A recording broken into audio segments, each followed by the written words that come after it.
Hey friends. So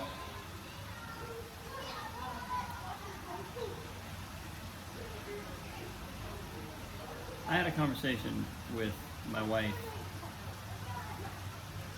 2 days ago or so, and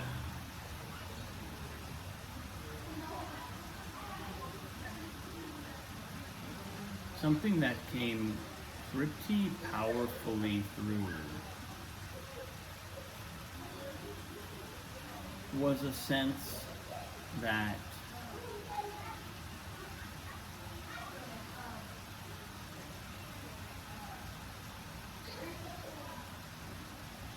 I have a kind of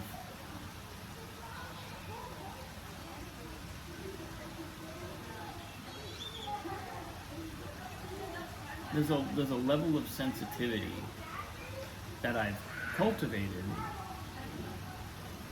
for it, very consciously and deliberately in a lot of ways. And however, what I have not necessarily done is filter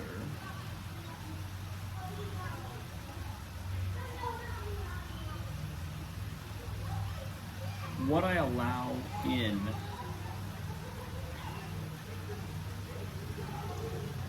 with as much consciousness and rigor as the level of sensitivity that I have requires. So what that means is I let a lot of bullshit in from various sources. This is not like a, this isn't something that I can isolate the effect in one area of my life or to a certain subset of relationships, or it's a kind of vulnerability, not in a good way, to distraction and to just energy and focus that takes me kind of out of it. It just it leaves me following paths and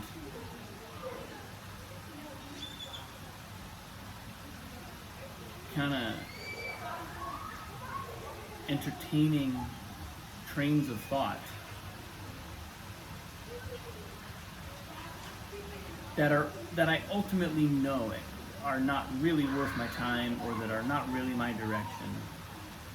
But I have this hypersensitivity, and I have a commensurate level of sort of urgency around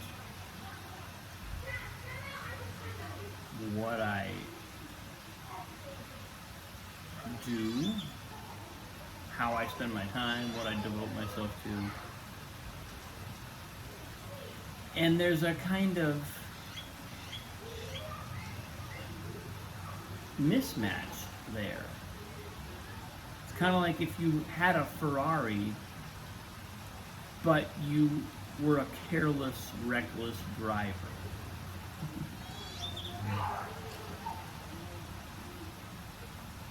That's not a good combination. If you're driving a Ferrari, you want to have an impeccable driver, really rigorous, really awake, really attentive.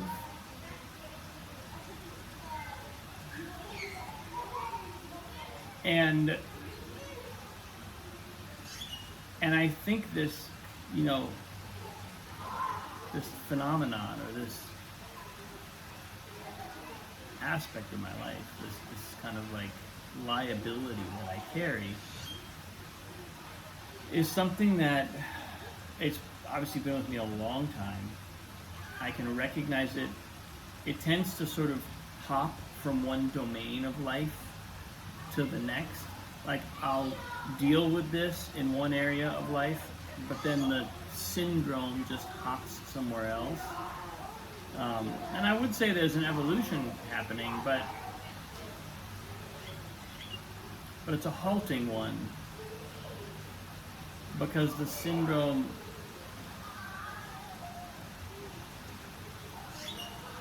kind of allows energy to be diffused. It allows movement and momentum to be lost. And it's not, the thing is, I'm not even sure that that's true. I'm not even sure that it's that momentum is lost. Because the fact is, a lot of times the momentum was going in a direction that was fundamentally a distraction. Not that there's nothing valuable in it, or that there was no aspect of that experience or that whatever train of thought or action that benefited me in any way. Usually there is some benefit, but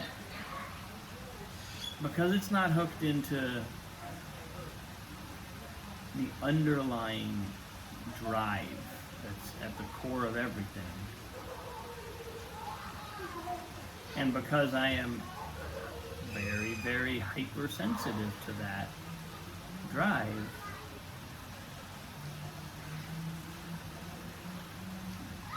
there's a kind of like ending up back at the drawing board that happens. And this is something that I'm,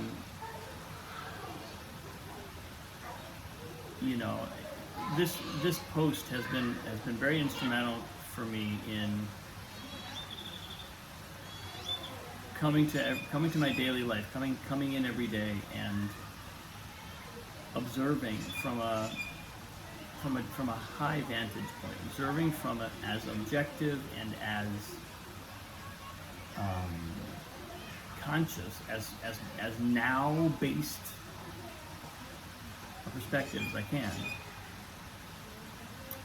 So in other words, it's not a time for me to lament a pattern or to necessarily even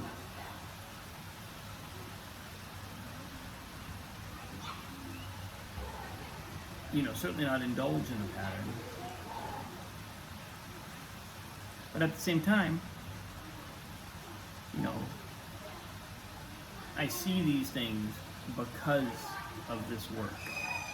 The patterns show up and become visible because we're doing the work and because we know fundamentally that everything's a pattern. All of it is a software that we're gonna eventually transcend, but we're in some process of working on it. So I guess the reason I'm saying that is because it feels like this is a lesson I'm not done with. This is a big one for me. This is one that sort of throws a net around a number of issues in my life. And I'm not done with it. I'm not done grappling with it. I have had some inspiration. I have to say, I think since the event that I went to last weekend, between that and then this conversation, which kind of started with me connecting with Katie over that, or around that event, and just describing my experience, and then what came out of that conversation, which led to, in part, this insight about my kind of sensitivity and not maybe paying enough attention to what I let in. All of that has unleashed inspiration. I'm having dreams, and I'm having little sparks, creative juice that kind of, I have to grab them. It's like I'll think of it in the shower, and then I'll have to, as I get out of the shower, not forget to pick up my phone and take a little note or do a little voice memo and just make sure that I track it. Or, like yesterday morning when I woke up, I had this powerful, powerful dream, and I had to just like lie there, not move my body too much. As I was becoming conscious, I was like, okay, here I go. I'm becoming conscious again. I'm waking up. Let me stay in that state, stay with the dream, and then write it down in a way that allowed me to, because I couldn't write it down right next to my bed. I didn't have a notepad. I had to walk through the house, but kind of stay in that liminal state. Get to my desk, turn on the light, not too bright, start writing. It was like I had to be sensitive. I had to be aware of my own sensitivity. This is probably not a problem that's unique to me, but it's something that I certainly understand, and I certainly have a real appreciation for what it means to work like this, to be of this kind of a nature.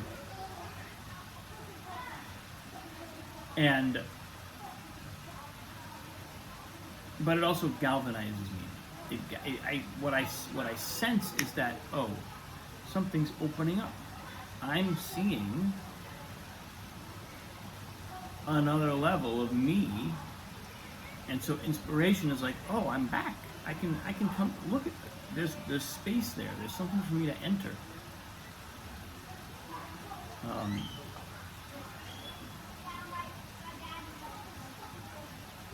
And that's exciting.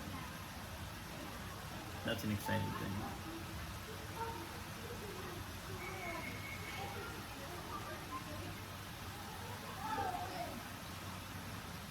And it would be good to not take it too seriously.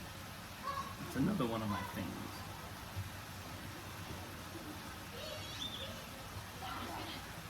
By the way, I'm in Scottsdale, Arizona. Did I mention that? Look where I am.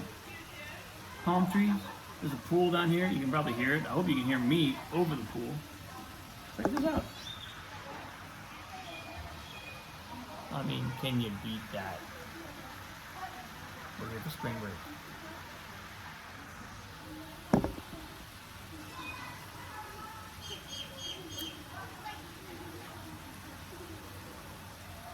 Vacation opens up a space to